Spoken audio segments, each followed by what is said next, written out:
¿Qué onda, mi gente? ¿Cómo están? Agárrense, porque la historia que les voy a contar hoy, neta, les va a sacudir el alma. Es de esas historias que te hacen preguntar, ¿de verdad esto pasó en nuestro mundo, en nuestro México? Es una de esas que te inflan el pecho de orgullo y te hacen decir, ¡a huevo, ese es mi país! Imaginen esto por un segundo. Imaginen que toda su vida han sido tratados como si no valieran nada. Como si fueran invisibles. Que el mundo les ha enseñado que por ser pobres, por ser viejos, por no saber leer ni escribir, son menos que basura. Ahora, imaginen que el destino, por un giro increíble, los deja varados en un país del que solo han oído rumores de peligro y caos. Y que en ese lugar, en el más humilde de los barrios, la gente les demuestra que no solo no son basura sino que son tesoros. Esta, mi gente, es la historia de un grupo de abuelitos de Bangladesh, que pensaron que el mundo se les venía encima, pero encontraron el cielo en el lugar menos esperado, aquí, en nuestro México. Los trabajadores olvidados y los 5 días del milagro mexicano. Parte 1. El miedo y la desesperanza en el aeropuerto. Todo comienza con Fátima Begum, una mujer de 78 años, con la espalda encorvada por 4 décadas de trabajo en una fábrica de ropa en Dhaka, la capital de Bangladesh. 40 años de su vida, 12 horas al día, para ganar un sueldo que aquí en México nos parecería una broma cruel, apenas el equivalente a 2,100 pesos al mes. Su vida entera transcurrió en los confines de un barrio miserable, donde el agua limpia era un lujo y el respeto, una palabra desconocida.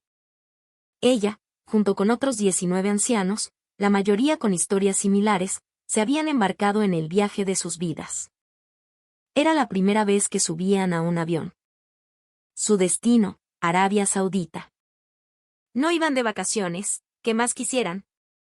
Iban a hacer trámites para que sus hijos y nietos pudieran trabajar allá, para que tuvieran una vida un poco menos dura que la suya. El líder del grupo era Abdul Karim, un hombre de 75 años, de rostro surcado por el tiempo y el trabajo. Durante 45 años, su vida fue una fábrica textil. Su sueldo, aún más bajo, unos 1,700 pesos al mes para alimentar a una familia de 6. Pero el destino, mi gente, a veces escribe con renglones torcidos.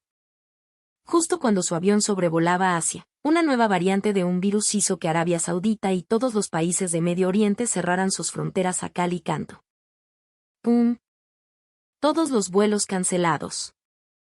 Su avión, un vuelo charter de bajo costo para ahorrar hasta el último centavo, tuvo que ser desviado. El único aeropuerto con una ranura disponible para un aterrizaje de emergencia en esa ruta era uno a miles de kilómetros de su destino, el Aeropuerto Internacional de la Ciudad de México. El AICM. Aquí es donde entro yo.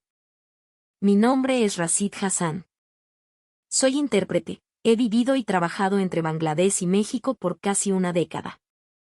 Mi propio padre fue obrero en esas fábricas, así que conozco en carne propia la pobreza de la que vienen estos abuelitos. Recibí una llamada urgente, necesitamos un intérprete de bengalí en el aeropuerto. Un grupo de ancianos está varado. Cuando llegué a la puerta de llegadas internacionales, lo que vi me partió el corazón. Un grupo de viejitos, vestidos con ropas gastadas y descoloridas, estaban acurrucados en un rincón, temblando. No de frío, sino de puro pánico.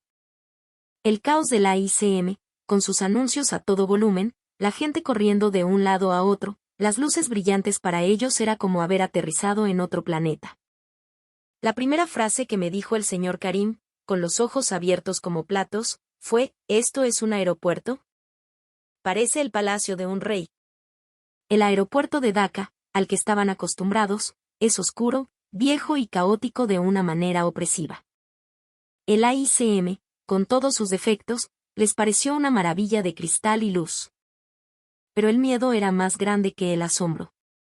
En su país, un uniforme significa problemas.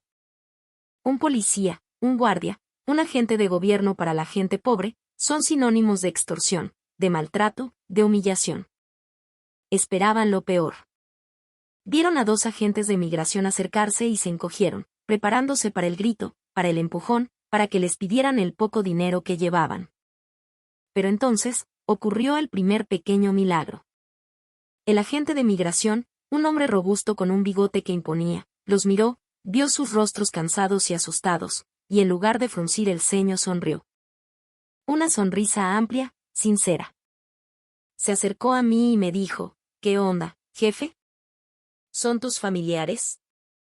Se ven bien cansados los abuelos. Le expliqué la situación.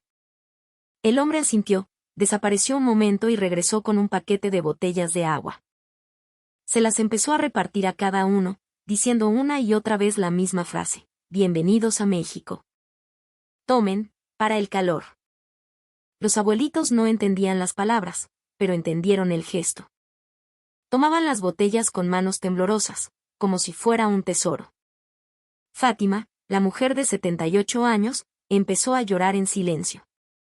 Le pregunté qué pasaba. Me respondió con la voz quebrada: en toda mi vida nadie en un uniforme me había dado algo. Siempre me quitan. No manches. ¿Se dan cuenta del impacto de eso? Una simple botella de agua. Un gesto que para nosotros es normal, para ellos fue la primera grieta en el muro de desconfianza que habían construido durante toda una vida. Mientras esperábamos instrucciones, uno de los señores, Mostafa, de 80 años, que se dedicaba a recoger basura para sobrevivir, se sintió mal. La presión, el vuelo largo. Se puso pálido y empezó a sudar frío. Le pedí ayuda a un empleado de limpieza, un intendente que barría cerca de nosotros. El señor, de unos 60 años, dejó su escoba de inmediato. Ahorita le hablamos a los servicios médicos, no se me preocupe, patrón, me dijo. Corrió, no caminó, a buscar ayuda. A los pocos minutos, apareció un paramédico con una silla de ruedas. Trataron a Mostafa con una delicadeza, con un respeto como si fuera el abuelo de ellos. Le tomaron la presión, le dieron un sobre de suero oral. Y todo, sin pedir un solo peso. Gratis. Mostafa me miraba con los ojos llenos de lágrimas y me preguntaba una y otra vez, ¿por qué? ¿Por qué me tratan así? Soy un viejo sucio y pobre. Yo solo podía responderle: señor Mostafa, usted no está en Bangladesh. Usted está en México. Parte 2. La primera comida y el abrazo de la abuelita. Las autoridades decidieron que, mientras se resolvía su situación de vuelo, no podían quedarse en el aeropuerto.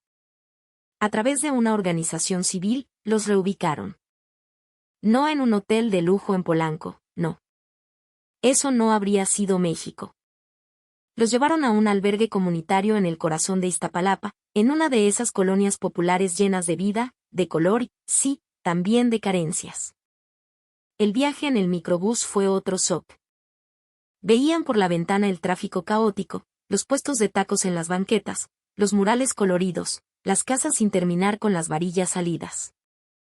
Todo lo que habían escuchado sobre México como un lugar peligroso les vino a la mente. Estaban aterrados. Cuando bajaron en esa calle bulliciosa, con el sonido de la cumbia escapándose de una tienda y el olor a fritanga en el aire, se apretujaron aún más, convencidos de que algo malo iba a pasar. El albergue era una casa grande, adaptada. Limpia, sí, pero humilde. Con literas de metal y paredes que necesitaban una mano de pintura. Era un mundo lejos del palacio de cristal del aeropuerto. Su miedo era palpable. Pero entonces, mi gente, ocurrió la verdadera magia mexicana. La magia que no está en los edificios de gobierno ni en los hoteles de 5 estrellas. La magia de nuestra gente. La noticia corrió como la pólvora por el barrio. Llegó un grupo de viejitos de un país lejano, están varados. Y la gente empezó a salir de sus casas. No a chismear, no a mirar con desconfianza. Empezaron a llegar con lo que tenían. Una señora trajo una olla de barro humeante llena de tamales oaxaqueños. Otra apareció con un vitrolero gigante de agua de Jamaica. Un señor llegó con un canasto de pan de dulce. Para que cenen algo calientito, que se ve que vienen de lejos, decían. Los abuelitos de Bangladesh no daban crédito. Estaban acostumbrados a la indiferencia, a que la gente apartara la mirada de la pobreza. Aquí, la gente se les acercaba, les sonreía, les ofrecía comida sin pedir nada a cambio. Y entonces vi el momento más poderoso de todo este viaje. Una abuelita mexicana, doña Elvira, una mujer de unos 80 años, de rebozo y mandil, se acercó a Fátima. Fátima estaba sentada en un rincón, temblando, sin atreverse a tocar la comida, con la mirada perdida en el suelo. Doña Elvira la miró, no le dijo nada en un idioma que pudiera entender, pero el lenguaje del corazón es universal. Se sentó a su lado, le tomó su mano arrugada entre las suyas y luego, simplemente, la abrazó. No fue un abrazo de compromiso. Fue un apapacho. Uno de esos abrazos mexicanos que te reinician el alma. La sostuvo fuerte, meciéndola suavemente, mientras le susurraba al oído, ya, mi niña. No tenga miedo. Coma un poquito. Aquí nadie le va a hacer daño. Mi casa es su casa. Fátima, que había aguantado 78 años de dureza sin derramar una lágrima en público, se rompió. Lloró a lágrima viva, un llanto profundo, sanador, en el hombro de una completa desconocida que la trataba como a su propia hija. Esa noche, todos comieron. Comieron pozole que trajo otra vecina, tacos de canasta, bebieron atole caliente. Comieron hasta llenarse, por primera vez en sus vidas, sin la angustia de pensar si habría comida para el día siguiente. Comieron comida hecha con amor, servida por manos trabajadoras que, aunque no tenían mucho, lo daban todo. Sarina, una mujer de 76 años que había criado a 5 hijos vendiendo verduras en la calle, me dijo entre sollozos de felicidad, he comido toda mi vida. Pero hoy, por primera vez, siento que he alimentado mi alma. Parte 3. El doctor del pueblo y el respeto en el pecero. A la mañana siguiente, la crisis. Abdul Karim, el líder del grupo, se desplomó. Un dolor agudo en el pecho. El estrés, la edad, el viaje, todo se juntó. El pánico se apoderó de todos. En su país, un evento así para un pobre significaba una sentencia de muerte. No hay dinero, no hay hospital. Pero aquí, la comunidad reaccionó al instante. No llamamos a una ambulancia privada carísima. Un vecino gritó, háblenle a la Cruz Roja. Otro corrió a la farmacia de la esquina, donde hay un pequeño consultorio de esos de similares. En menos de 10 minutos, teníamos ahí a un doctor joven, que probablemente cobraba 50 pesos la consulta, revisando al señor Karim en una de las literas del albergue. Es un ataque de ansiedad fuerte, combinado con agotamiento, dijo el doctor después de revisarlo con un estetoscopio y un baumanómetro viejitos pero funcionales. No se preocupen, no es un infarto. Le dio un par de pastillas para la presión y otras para calmarlo. Cuando pregunté cuánto le debíamos, el doctor nos miró y dijo, nada, ¿cómo creen? A los abuelos se les cuida. Que se mejore, don. Y antes de irse, le dejó a Karim una caja de muestra de los medicamentos. Lo mismo, pero más barato, dijo con un guiño. Que Dios los bendiga. Karim estaba atónito. Recibir atención médica gratuita, inmediata y respetuosa era algo que simplemente no cabía en su concepción del mundo. Pero el shock más grande aún estaba por venir. Esa tarde, para que se distrajeran un poco, los llevamos a dar un paseo corto por el barrio. Tuvimos que tomar un microbús, un pecero, de esos que van hasta el tope en hora pico. Nos subimos como pudimos. Los abuelitos, frágiles, apenas podían sostenerse de los tubos. El camión estaba lleno de estudiantes, de obreros, de señoras con las bolsas del mandado. En uno de los asientos delanteros iba sentado un chavo de unos 20 años. Tenía la cabeza rapada, tatuajes en el cuello y los brazos, una playera sin mangas. La imagen que, tristemente, muchos asociarían con peligro. El chavo vio al señor Karim, que apenas podía mantenerse en pie. Sin que nadie le dijera nada, se levantó de un salto y, golpeando suavemente el hombro de Karim, le dijo, pásele, jefecito. Siéntese usted. Y se quedó todo el camino de pie, agarrado del tubo, sin más. El señor Karim se sentó, pero no dijo nada. Simplemente se quedó mirando al joven. Y entonces vi cómo sus ojos se llenaban de lágrimas. De nuevo. Cuando nos bajamos, le pregunté por qué lloraba. Su respuesta me dejó helado. En mi país, me dijo, los jóvenes me empujan en la calle. Me gritan que me quite del camino. Me ven como un estorbo, como un viejo inútil. Nunca, en 75 años, un joven me había cedido su asiento. Y menos un joven que parece tan fuerte y rudo. Aquí hasta los jóvenes más duros respetan a los viejos. ¿Entienden la magnitud de eso, mi gente? No fue en un vagón de primer mundo de un tren bala. Fue en un pecero destartalado, en el corazón de Iztapalapa. El respeto no vive en la riqueza, vive en la educación del corazón. Y de eso, en México, nos sobra. Parte 4. La abundancia del tianguis. Para levantarles el ánimo, los llevamos a un lugar que es la pura esencia de México, un tianguis. El mercado sobre ruedas que se pone en la colonia los jueves. Para ellos, fue entrar en una dimensión desconocida. El griterío de los vendedores, pásele, guerita, que va a llevar, barabara, la fruta, barabara. Las montañas de mangos, papayas, aguacates y jitomates, brillando bajo el sol. El olor a cilantro, a cebolla asada, a carnitas. La música a todo volumen. Fue un festín para los sentidos. Pero lo que más los impactó no fue el caos, sino la abundancia y los precios. Se acercaron a un puesto de fruta. Sarina, la que vendía verduras, tocó un aguacate con la reverencia de quien toca una joya. Le pregunté al vendedor cuánto costaba el kilo. Cuando les traduje el precio, no lo podían creer. Con lo que en Bangladesh ganaban en un día de trabajo matador, aquí podían comprar varios kilos de la mejor fruta. ¿Por qué es tan barato? ¿Podemos comer todo esto?, preguntaban con una inocencia que rompía el corazón.